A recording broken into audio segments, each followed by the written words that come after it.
బులెటిన్లో breaking news చూస్తున్నాం. తల్లి విజయంపై కొడుకు వైఎస్ జగన్ విజయం సాధించారు. వైఎస్ జగన్ కు అనుకూలంగా ఎన్సీఎల్టీ బెంచ్ తీర్పు ఇచ్చింది. విజయమ్మ ట్రాన్స్ఫర్ చేసుకున్న షేర్స్ ను తిరిగి యథాస్థితిలో ఉంచాలని ఆదేశించింది. సుదీర్ఘ వాదనల తర్వాత ఎన్సీఎల్టీ తీర్పు ఇచ్చింది. జగన్ వేసిన పిటిషన్ బెంచ్ సమర్థించింది. వైఎస్ జగన్ కు సంబంధించిన 74,26,294 షేర్స్, జగన్ భార్య వైఎస్ భారతి పేరు మీద ఉన్న 40,50,000 షేర్స్, క్లాసిక్ రియాలిటీకి చెందిన 12 లక్షల షేర్స్ ను గిఫ్ట్ గా తన తల్లికి వైఎస్ జగన్ ఇచ్చారు. అయితే తన ప్రమేయం లేకుండా షేర్స్ ను ట్రాన్స్ఫర్ చేసుకున్నారని జగన్ పిటిషన్ దాఖలు చేశారు. దీనిపై సుదీర్ఘ వాదనలు విన్న ధర్మాసనం సంచలన తీర్పు ఇచ్చింది. తల్లి విజయంపై కొడుకు వైఎస్ జగన్ విజయం సాధించారు. వైఎస్ జగన్ కు అనుకూలంగా ఎన్సీఎల్టీ బెంచ్ తీర్పు ఇచ్చింది. విజయమ్మ ట్రాన్స్ఫర్ చేసుకున్న షేర్స్ ను తిరిగి యథాస్థితిలో ఉంచాలని ఆదేశించింది. సుదీర్ఘ వాదనల తర్వాత ఎన్సీఎల్టీ తీర్పు ఇచ్చింది. జగన్ వేసిన పిటిషన్ బెంచ్ సమర్థించింది. వైఎస్ జగన్ కు సంబంధించిన 74,26,294 షేర్స్, జగన్ భార్య వైఎస్ భారతి పేరు మీద ఉన్న 40,50,000 షేర్స్, క్లాసిక్ రియాలిటీకి చెందిన 12 లక్షల షేర్స్ ను గిఫ్ట్ గా తన తల్లికి వైఎస్ జగన్ ఇచ్చారు. అయితే తన ప్రమేయం లేకుండా షేర్స్ ను ట్రాన్స్ఫర్ చేసుకున్నారని జగన్ పిటిషన్ దాఖలు చేశారు. దీనిపై సుదీర్ఘ వాదనలు విన్న ధర్మాసనం సంచలన తీర్పు ఇచ్చింది. రైట్, ఇదే అంశానికి సంబంధించిన పూర్తి సమాచారాన్ని మా మేనేజింగ్ ఎడిటర్ చిదంబర్ మరింత సమాచారం అయితే అందిస్తారు. చిదంబర్, చెప్పండి. ఏదైతే ఎన్సీఎల్టీకి సంబంధించిన కేసు అన్నది చాలా రోజుల నుంచి ఓవైపు ఒక తల్లి కొడుకు మధ్యలో ఉన్న ఒక వివాదంగాను, మరోవైపు రాజకీయంగా కూడా పూర్తి స్థాయిలో అందరి ఫోకస్ ని అట్రాక్ట్ చేసిన ఒక ఈవెంట్ గా అయితే మనం చూడాల్సి వస్తుంది. ఎందుకంటే ఎన్సీఎల్టీకి సంబంధించిన కేసులో తల్లి మీద కొడుకు కేసు వేశాడు, చెల్లెల మీద పోరాడడానికి ఆ కేసును అడ్డం పెట్టుకున్నాడు అన్నది ఓవైపు చాలా మంది మాట్లాడుతున్నమాట. అదే సందర్భంలో జగన్మోహన్ రెడ్డి వ్యాఖ్యల ప్రకారం చూస్తే మాత్రం, జగన్మోహన్ రెడ్డి వర్షం ప్రకారం చూస్తే మాత్రం సొంత చెల్లెలే ఒక రాజకీయ ప్రత్యర్థిగా మారి తనను ఇబ్బంది పెట్టేందుకు ఈ ఇష్యూని ఆసరాగా చేసుకునే ప్రయత్నం చేస్తోంది అన్నది జగన్మోహన్ రెడ్డి చెప్పారు. ఓవరాల్ గా చూస్తే మాత్రం సుదీర్ఘ వాదనలో చెప్పలేము. ఎందుకంటే దాదాపుగా ఒక 4 నెలలు, ఒక 1 ఇయర్ నుంచి ఈ ఇష్యూ నడుస్తుంది. ఇష్యూ ప్రకారం చూసినా సరే ఏదైతే మొదటి నుంచి మాట్లాడుతున్నట్టుగా జగన్మోహన్ రెడ్డి చాలా క్లియర్గా చెప్తున్నారు. తల్లికి కానివ్వండి, చెల్లెకి కానివ్వండి, తను ఇవ్వాల్సిన బాధ్యతగా ఏదైతే షేర్లు బదిలీ చేయాలనుకున్నారో ఆ షేర్లకు సంబంధించి ఎంఓయూ ఆల్రెడీ అయ్యింది. ఆ ఎంఓయూ కేవలం ఈడీ కేసులు అలాగే సిబిఐ కేసులు అయిపోయిన తర్వాత మాత్రమే దాని మీద ఓనర్షిప్ పథకం వస్తుంది. అప్పటిదాకా అటాచ్మెంట్లు ఉంటాయి కాబట్టి అవి వర్చువల్గా అతని ఓన్ ఆస్తి అయ్యే అవకాశం లేదు. కాబట్టి ఎంఓయూ ద్వారా వాటిని బదిలీ చేయడానికి ఒప్పుకున్నాను.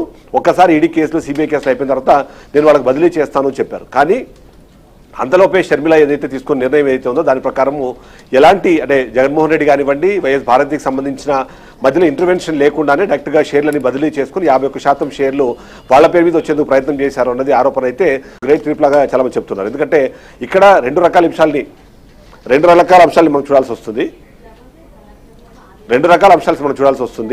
రైట్, మొత్తంగా వైఎస్ జగన్ కు సంబంధించిన షేర్లకు సంబంధించి తన తల్లి విజయంపై వేసిన కేసుకు సంబంధించి అయితే తీర్పు రావడం జరిగింది. ఏవైతే షేర్స్ ఇవ్వడం జరిగిందో అవి తిరిగి తనకి అంటే యథాస్థితిలో ఉంచాలంటూ కూడా బెంచ్ తీర్పునివ్వడం జరిగింది. క్లాసిక్ రియాలిటీకి చెందిన 12 లక్షల షేర్స్ కూడా మొత్తం ఈ షేర్స్ విలువ మొత్తం చూసుకున్నట్లయితే కనుక 5,000 కోట్లు ఉంటుందని చెప్పేసి అంచనా వేస్తున్నాయి.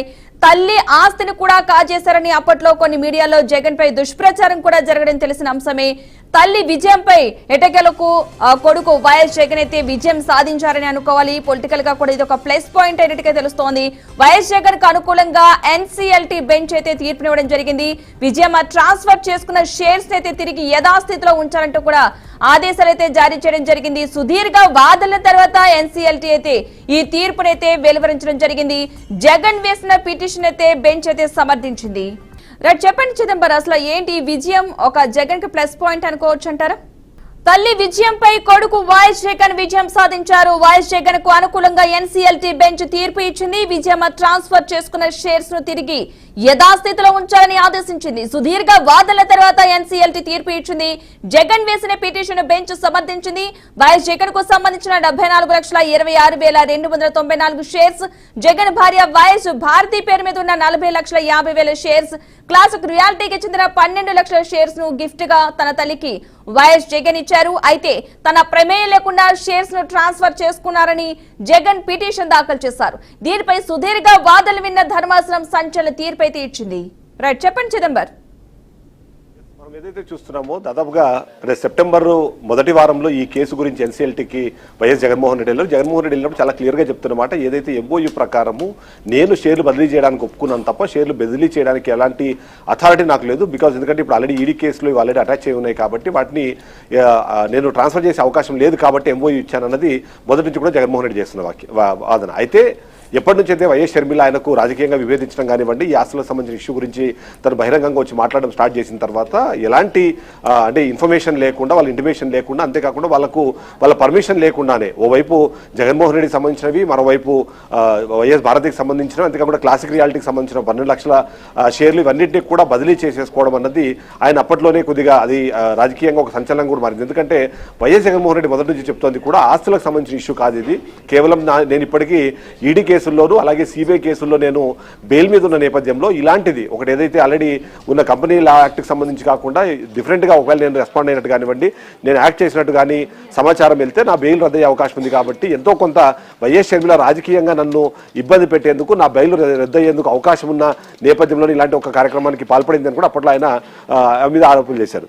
ఓవరాల్గా అసలు ఈ కేసును మనం అసలు ఏంటి అని ఒకసారి మనం చూడాల్సిన అవసరం. ఎందుకంటే ఈ కేసుకు సంబంధించి సరే రాజకీయ కోణం మనం పక్కన పెడితే అన్నా చెల్లెలకు సంబంధించి అలాగే తల్లి కొడుకుకు సంబంధించిన ఆస్తులకు సంబంధించిన బదలాయింపులకు సంబంధించిన డిస్కషన్గా దీన్ని చూసే నేపథ్యంలో అసలు నేషనల్ కంపెనీ లా ట్రిబ్యునల్ ఏం చెప్తుంది అని కూడా ఒకసారి మనం డిస్కస్ చేయాల్సిన అవసరం ఉంది. ఎందుకంటే ఏదైతే మొదటి నుంచి మాట్లాడుతున్నట్టుగా ఈడీ అటాచ్మెంట్లో ఉన్న ఏవైతే షేర్స్ ఉన్నాయో అవి వర్చువల్గా వీళ్ళది అయినా సరే అది లాజికల్గా భారతీ రెడ్డి అలాగే వీళ్ళిద్దరూ కూడా అదేదైతే సరస్వతి పవర్ అనే కంపెనీలో నుంచి వీళ్ళు ఆగస్టు 21, 2019లో ఒక మెమోరాండం ఆఫ్ అండర్స్టాండింగ్ రాసుకున్నారు షర్మిల అలాగే జగన్మోహన్ రెడ్డి తల్లి విజయమ్మకు సంబంధించి. వాళ్ళల్లో కేవలం ఆ మీద ఉన్న ప్రేమ అలాగే అభిమానాన్ని బేస్ చేసుకొని నేను ఈ షేర్ల బదలాయింపు చేస్తున్నాను అనే విషయం ఆయన చెప్పడము. ఎందుకంటే ఇది పూర్తి స్థాయిలో ఆయన స్వార్జితంగా చెప్తున్నారు తప్ప ఆయన తండ్రికి సంబంధించి వచ్చిన ఆస్తి కాబట్టి ఇది నా స్వార్జితం కాబట్టి కేవలం ఆ మీద ఉన్న లవ్ అండ్ ఎఫెక్షన్ మీద మాత్రమే నేను ఈ షేర్ల బదలాయింపు చేస్తున్నాను అంటూ ఒక ఎంఓఈ రాసుకొని దాని ప్రకారము ఉండడము. ఆ తర్వాత ఏదైతే సిబిఐ కానివ్వండి, ఈడీ కేసులు కానివ్వండి ఇవన్నీ పూర్తి అయిపోయిన తర్వాత దాంట్లో విచారణ పూర్తి అయిపోయి వాళ్ళ మీద తీర్పు వచ్చిన తర్వాత ఎప్పుడైతే తనకు వస్తాయో అప్పుడు మాత్రమే వాటిని ఆమె బదలాయిస్తాను అని కూడా ఎంఓఈలో రాసుకున్నారు. అయితే జగన్మోహన్ రెడ్డి ఆరోపిస్తోంది మాత్రం ఏదైతే జూలై 6, 2024వ తేదీన సరస్వతి పవర్ బోర్డు అనే ఒక రెజల్యూషన్ ద్వారా జగన్ సంబంధించిన 74,26,294 షేర్లు, భారతీ రెడ్డికి సంబంధించిన 40,50,000 షేర్లు, అంతేకాకుండా క్లాసిక్ రియాలిటీకి సంబంధించిన 12 లక్షల షేర్లు, ఈ మొత్తం షేర్లను విజయమ్మ పేరు మీద బదిలీ చేశారు. అంతేకాకుండా ఇది కంపెనీస్ యాక్ట్ 2013 ప్రకారము అందులో సెక్షన్ 56 అలాగే 56 ప్రకారము ఏదైతే ట్రాన్స్ఫర్ సర్టిఫికేట్ లేకుండా, ట్రాన్స్ఫర్ ఫారమ్స్ లేకుండా, అలాగే ఒరిజినల్ షేర్ సర్టిఫికేట్లు లేకుండా సమర్పించకుండానే ఈ మొత్తం షేర్ ట్రాన్స్ఫర్ జరిగింది. ఇది తప్పు అన్నది ఆయన మొదటి నుంచి చెప్తున్నారు. ఇది తప్పు అని చెప్పే క్రమంలో కూడా అంటే ఒకటి ప్రొసీజర్ ఫాలో అవ్వలేదు. ఈ ప్రొసీజర్ ఫాలో అవ్వకుండా చేసిన ఈ ట్రాన్సాక్షన్స్ వల్ల ఆయన చేసిన మరొక ఆరోపణ ఈ రాజకీయ కుట్ర కూడా దీంట్లో ఉంది అన్నది. అంతేకాకుండా ఈ మొత్తం ఓవరాల్గా చూస్తే మాత్రం ఈ బదిలీలన్నీ చేసుకోవడం ద్వారా సరస్వతి పవర్లో దాదాపుగా 51% అనేది విజయమ్మకి చేరుతుంది. తర్వాత తను ఏ డెసిషన్ తీసుకున్నా సరే ఆ డెసిషన్ పూర్తి స్థాయిగా అది బోర్డు రెజల్యూషన్ లాగానే మారిపోతుంది. కాబట్టి తద్వారా ఈ మొత్తం ఆస్తిని షర్మిల తన పేరు మీదకి మార్చుకునే ప్రయత్నం చేస్తుంది అన్నది కూడా ఓవైపు తను చెబుతూ వచ్చారు. ఏదైనా సరే ఈ మొత్తం ఇష్యూలో మాత్రం ఇప్పుడు ఎన్సీఎల్టీ ఇచ్చిన దీని ప్రకారము ఇప్పటిదాకా అంటే ఏదైతే షేర్ల బదిలీలకు ముందు ఉన్న పరిస్థితి ప్రకారము షేర్లు బదిలీ చెల్లదని తీర్పునిస్తూనే యథాతథ స్థాయిని కొనసాగించాలని కూడా నిర్ణయం ప్రకటించింది. సో ఇక్కడ జగన్మోహన్ రెడ్డి చేస్తున్న ఆరోపణ ముఖ్యంగా ఏదైతే ఉందో ఇది కేవలం ఆస్తులకు సంబంధించిన ఇష్యూనే కాదు, తనని ఈ కేసు ద్వారా ఇబ్బంది పెట్టాలనే ప్రయత్నం షర్మిల చేస్తున్నారు. ముఖ్యంగా చూస్తే ఏదైతే ఇప్పటికే అటాచ్మెంట్లో ఉన్న ట్రాన్స్ఫర్ ఏవైతే షేర్లు ఉన్నాయో ఆ షేర్లు అటు సిబిఐ కానివ్వండి, ఈడీఐ కానీ సమాచారం ఇవ్వకుండా ట్రాన్స్ఫర్ చేసే అవకాశం లేదు. అలా చేసిన నేపథ్యంలో ఆయనకి ఏదైతే బెయిల్ టర్మ్స్ అండ్ కండిషన్స్లో భాగంగా ఏవైతే ఉన్నాయో నిబంధనలు, ఆ నిబంధనల ప్రకారము మొదటిది ఆ షేర్ల ట్రాన్స్ఫర్ చేయడం ద్వారా ఇతని ఓనర్షిప్ నుంచి అది ఇంకొకరు ఓనర్షిప్లో పోతుంది కాబట్టి అటాచ్మెంట్కి సంబంధించిన రూల్స్ ఉల్లంఘించినట్టుగా అది కనిపిస్తుంది. కాబట్టి తద్వారా ఈ పాయింట్ని చూపించి వాళ్ళు బెయిల్ రద్దుకు కోరే అవకాశం ఉంటుంది ఈడీ. అంతేకాకుండా ఈడీ కానివ్వండి, సిబిఐ కానివ్వండి ఎవరైతే నేరారోపణ జరిగిన వ్యక్తులు ఉన్నాయో వాళ్ళు ఓవైపు సాక్ష్యాలను కానివ్వండి, మరోవైపు అది దానికి సంబంధించిన వివరాలు కానివ్వండి ట్యాంపర్ చేసేందుకు అవకాశం లేకుండా ఉండాలనే ఉద్దేశంతోనే బెయిల్ని నిరాకరించాలని కోరుతుంటారు. అలాంటిది ఈయన బెయిల్లో ఉన్న తర్వాత అలాంటి కార్యక్రమానికి ఒకవేళ పాల్పడితే మాత్రం బెయిల్ రద్దుకు సంబంధించి వాళ్ళు ఫర్దర్గా ముందుకు వెళ్ళి దాన్ని బెయిల్ రద్దుకు కోరే అవకాశం ఉంది. కాబట్టి సో ఇది మొత్తము ఆస్తులు అనే పాయింట్ కన్నా రాజకీయ కుట్ర కూడా దీంట్లో దాగి ఉంది అన్నదే జగన్మోహన్ రెడ్డి మొదటి నుంచి చెప్తూ వస్తున్నారు. అంతేకాకుండా అప్పట్లో కూడా మనం చూసాము వైఎస్ జగన్మోహన్ రెడ్డి తన తల్లికి ఒక సుదీర్ఘమైన లేఖ రాశారు. సుదీర్ఘమైన లేఖలో కూడా అదే విషయాన్ని ఆయన ప్రస్తావించారు. ఈ ఏదైతే నేను ట్రాన్స్ఫర్ చేస్తానని చెప్పిన ఆస్తి అనేది అది నా స్వాధీనము, నేను కష్టపడి సంపాదించిన ఆస్తి కాబట్టి ఆస్తిలో కేవలం లవ్ అండ్ అఫెక్షనేట్ లో మాత్రమే నా చెల్లెలకి నేను ఇవ్వాలనుకుంటున్నాను. అందులో భాగంగా నా ఎంఓయూ కుదుర్చుకున్నాను. కానీ వీళ్ళు ఏదైతే ఉందో తన తండ్రి నుంచి అది సంక్రమించిన ఆస్తి కాదు కాబట్టి అది నాకు ఇవ్వాల్సిన రెస్పాన్సిబిలిటీ లేదు. కానీ కేవలం నేను నా చెల్లెలు అనే ఒక ప్రేమతో మాత్రమే నేను ఇస్తున్నాను. అయితే దాన్ని తీసుకోవడానికి కొద్దిగా టైం ఉంది. ఈడీ కేసులు అయిపోవాలి, సిబిఐ కేసులు అయిపోవాలి, అయిపోయిన తర్వాత కానీ ట్రాన్స్ఫర్ అన్నది పాసిబుల్ కాదు అనే నేపథ్యంలో ఇంత అర్జెంటుగా ఇవి ట్రాన్స్ఫర్ చేసుకోవాల్సిన అవసరం ఏముంది? ఈ ట్రాన్స్ఫర్ అన్నది కేవలం ఆస్తుల విషయం కాకుండా అక్కడ నన్ను రాజకీయంగా కూడా దెబ్బ కొట్టాలి, నా బెయిల్ రద్దు అయిపోయి నేను జైల్లో ఉండాలని కోరుకుంటుంది షర్మిల అన్నదే ఆయన చేసే వాదన. దీని వెనకాల వేరే వాళ్ళకి సంబంధించిన కుట్రలు కానివ్వండి, మిగిలిన విషయాలు కూడా ఆయన మాట్లాడుతూ వచ్చారు.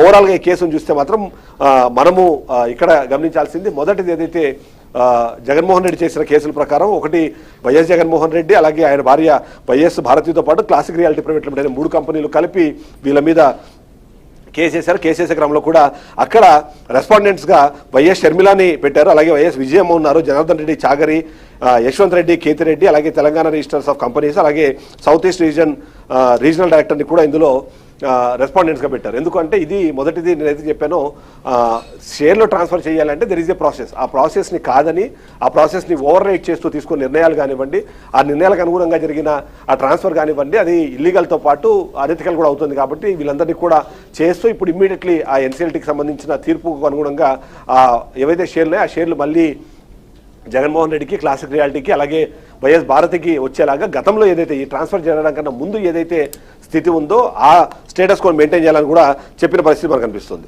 అలా చూస్తే మాత్రం ఇప్పుడు ఈ ఓవరాల్గా మాత్రము ఒక దీని ప్రకారం మనకు తెలుస్తున్నది సరస్వతి పవర్ షేర్ల బదిలీ ఏదైందో అది అక్రమం అని చెప్పి ఎన్సీఎల్టీ చెప్పింది. అంతేకాకుండా ఆ షేర్ల బదిలీని ఆ ట్రాన్స్ఫర్ ఏదైతే ఉందో ఆ ట్రాన్స్ఫర్ని ఆపేయడంతో పాటు సిబిఐ అలాగే ఈడీ కేసులు ఉన్నాయి కాబట్టి ఆ ట్రాన్సాక్షన్ అది చెల్లదు అంటూ కూడా ఎన్సీఎల్టీ దీనికి సంబంధించిన వివరణ ఇచ్చే ఏదైతే తీర్పులో చెప్పే ప్రయత్నం చేస్తుంది. అందులో భాగంగానే కేవలం జగన్ చెబుతున్న దాని ప్రకారం కేవలం తన తల్లిని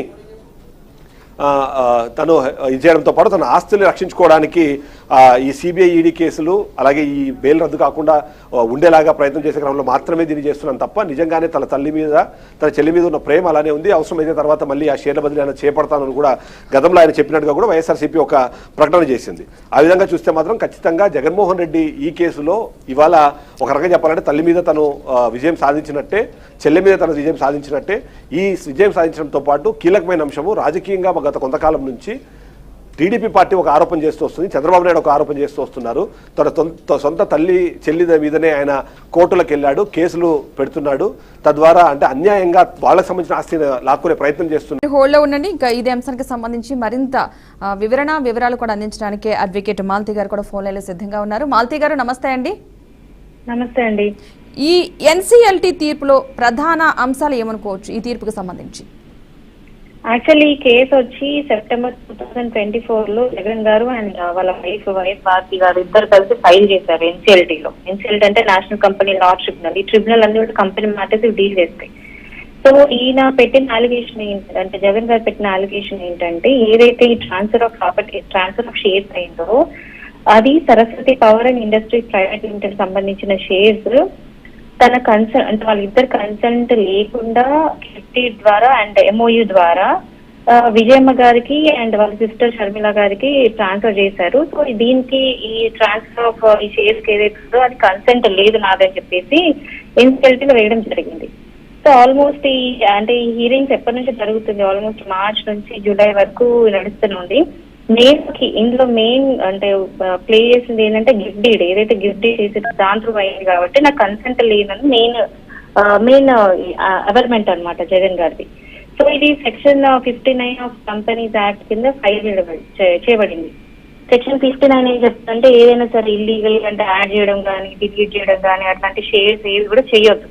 సో సెక్షన్ 59 కింద ఫైల్ అయింది. సో దీని ప్రకారం హియరింగ్స్ అన్ని జరిగినాయి.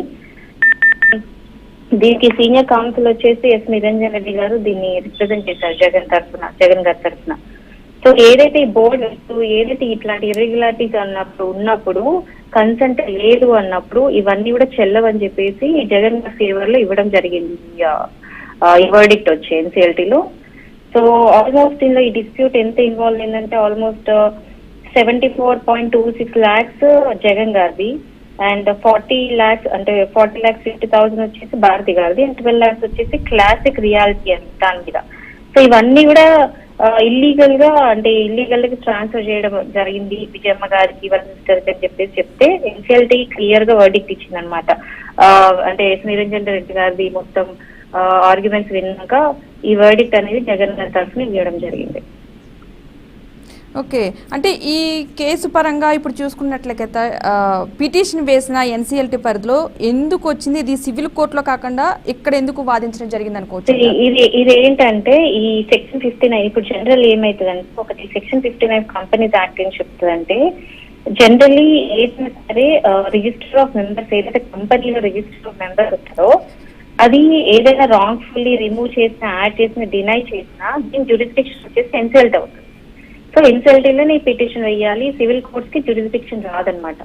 సో ఇలాంటి కేసెస్ అన్ని కూడా జ్యూరిస్డిక్షన్ ఎన్సీఎల్టీ కాబట్టి ఎన్సీఎల్టీలో వేయాల్సి ఉంటుంది.